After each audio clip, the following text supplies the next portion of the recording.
to get 62% occupancy with no reviews.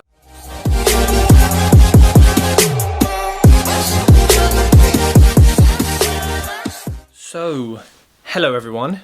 Today I'm going to be talking to you about serviced accommodation. SA, Airbnb, Booking.com, Silver Door, Purple Door, Yellow Door, whatever. Now, you might think this is strange because I've done a video and a podcast before speaking about why I only buy buy-to-lets and don't do HMOs and don't do anything funky apart from just being funky.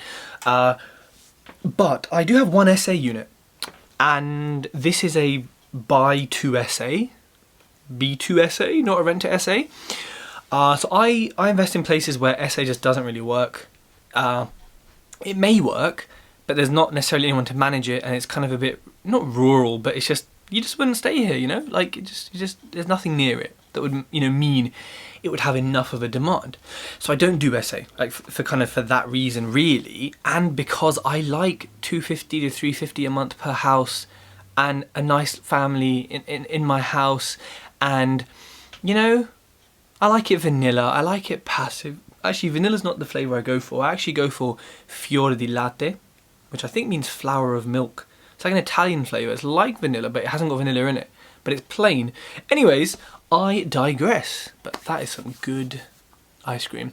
Anyways, I want it to be as passive as possible. So, why have I done an SA? Well, firstly, it is passive.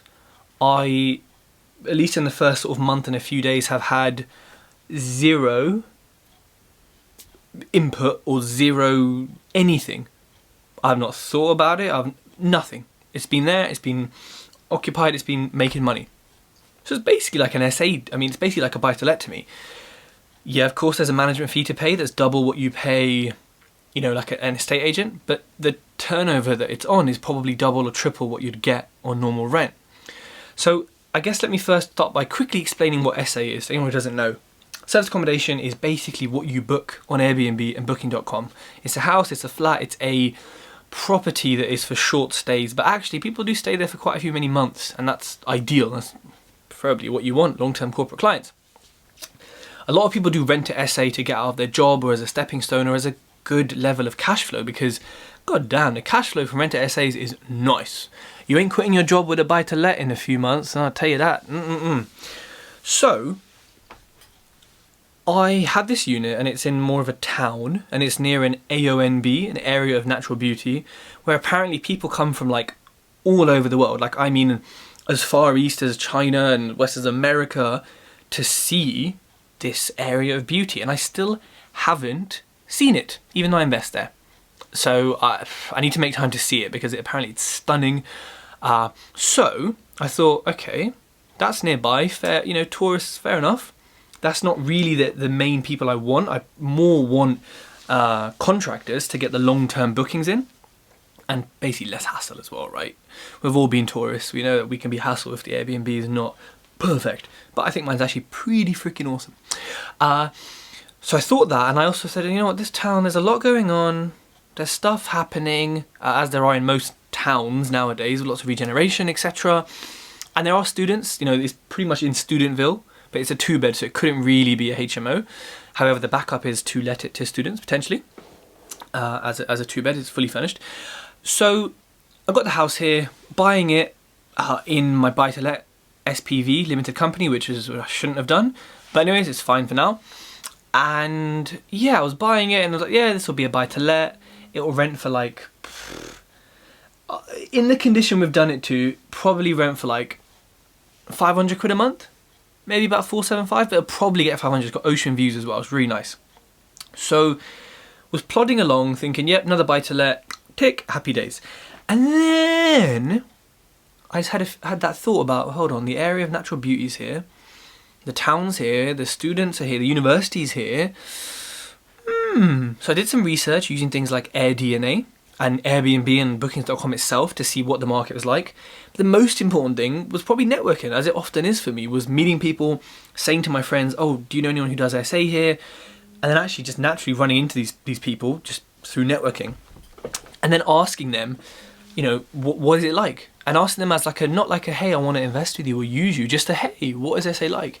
And then also asking maybe a bit later, how's it going? And you know, just, it's easy for anyone you meet to be like, yeah, it's going great, SA is great, but really it's like, shit.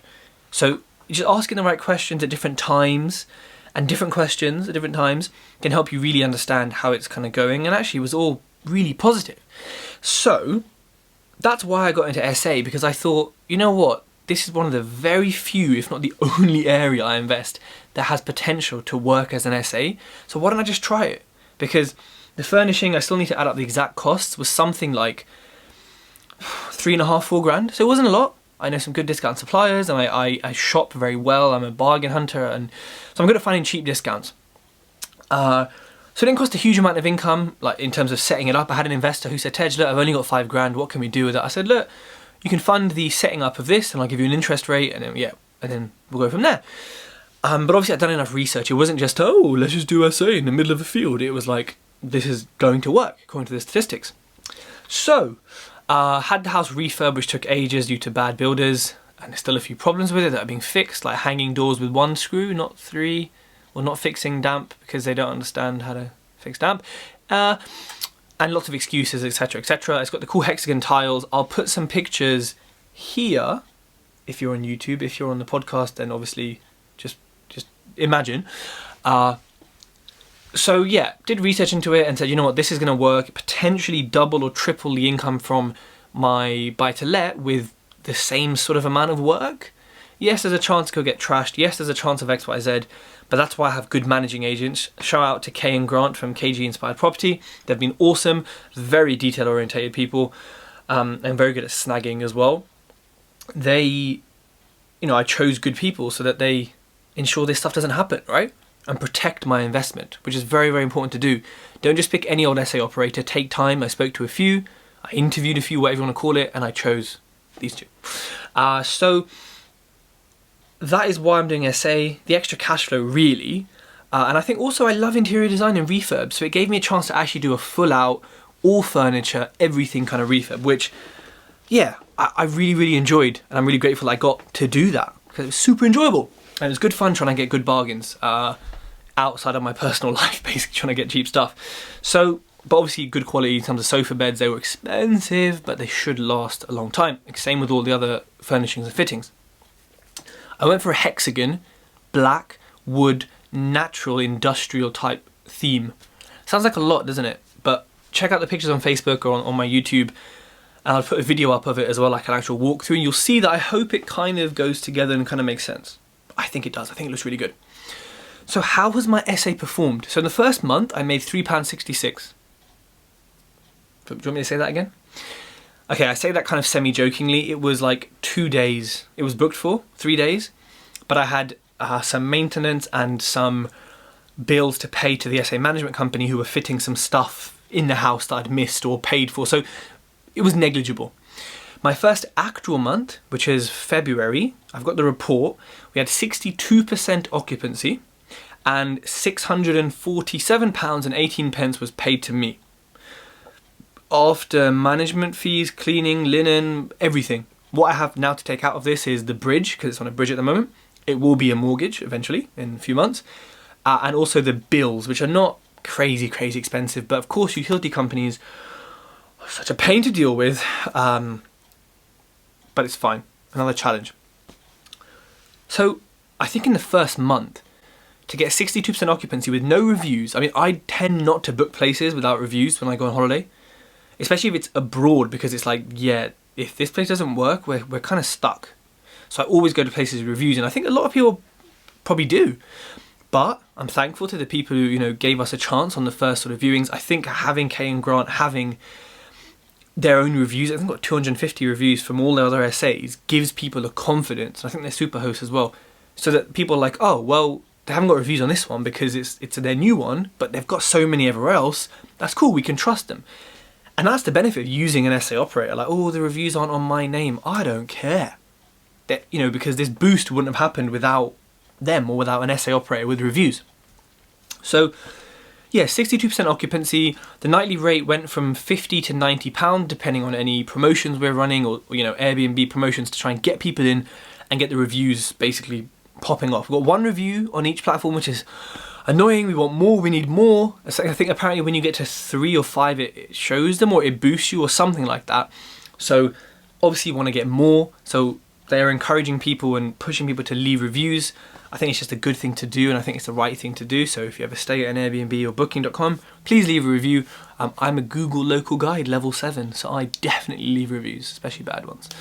But I do leave good ones too. So I was quite happy with that. And I think maybe the SA managers were not, because they said, no, look, we want better, we want higher. And that's great. That's what I want to hear. I don't want them ever to be happy with the occupancy. I never want to, even if it's 100%, I want them to be like, you know what, our direct bookings could have been higher. That's the high performance you want with the people you work with. I was happy because I was like, that's more than the rent. And actually take off bills, it's still a little bit more than the rent that I would have got. So I'm pretty happy. It's not breaking the bank, it's not what I want, it's not going to pay back the investment quickly, but it's the first month with no reviews. 62% in the down season in February, it was bloody raining, is pretty good. You know, like I'm pretty happy with that. So that's how my essay is going. That's how I feel about it. Is it a good strategy? Of course. Is there